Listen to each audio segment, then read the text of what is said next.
Hello बेटा, आज हम करेंगे हमारा नेक्स्ट चैप्टर मानवीय पूंजी निर्माण, ह्यूमन कैपिटल फॉर्मेशन। तो इसमें देखिए क्या है, प्रोफेसर जीएस मायर के अनुसार मानवीय पूंजी निर्माण से अभिप्राय उन व्यक्तियों की संख्या के अधिग्रहण तथा वृद्धि करने की प्रक्रिया से है जिसके पास वह दक्षता, शिक्षा और अनुभव है जो एक देश के आर्थिक और राजनीतिक विकास के लिए समीक्षा पूर्वक है। या फिर हम कह सकते हैं कि पूंजी मानवीय और गैर मानवीय हो सकती है। गैर मानवीय पूंजी धन के सृजन का वास्तव में एक उपकरण है, जबकि मानवीय पूंजी को धन पैदा करने की क्षमता के सृजन के लिए अनिवार्य माना जाता है। भाई उसको हम इकट्ठा कर सकते हैं, लेकिन गैर मानवीय पूंजी है उसको इकट्ठा कौन करेगा? मानवीय पूंजी अपनी निपुणता, अपनी दक्षता, अपनी एबिलिटी के अकॉर्डिंग।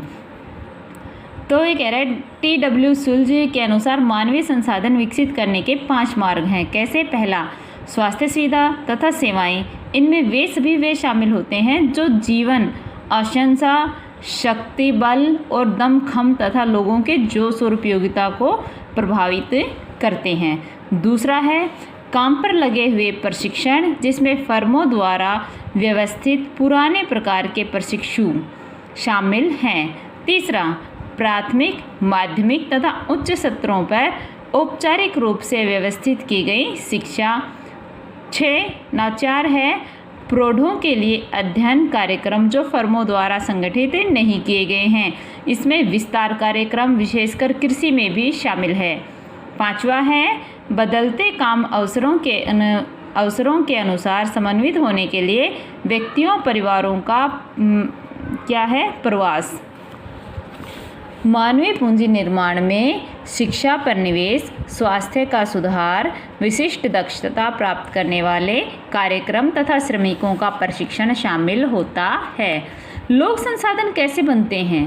वे कैसे पूंजी कमाने का साधन बनते हैं?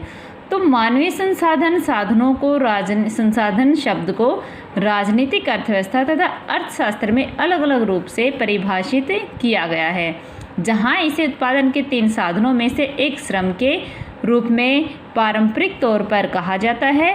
निगमों में इसका प्रयोग शब्द की सामान्य धारणाओं के रूप में परिभाषित किया जाना अभी भी जारी है। आधुनिक विश्लेषण इस बात पर बल देता है कि मनुष्य उस परिभाषा द्वारा पूर्व कथनीय वस्तु संसाधन नहीं है जिसकी परिभाषा संविदा सामाजिक जीव द्वारा पूर्ण रूप से नियंत्रण में दी जाती है, बल्कि ये क्या है? सृजनात्मक और सामाजिक जीव है जो एक समाज और सभ्यता को श्रम से अधिक योगदान देते हैं। तो विस्तृत शब्दों में मानवीय पूंजी इस शब्द की जटिलता को बनाए रखने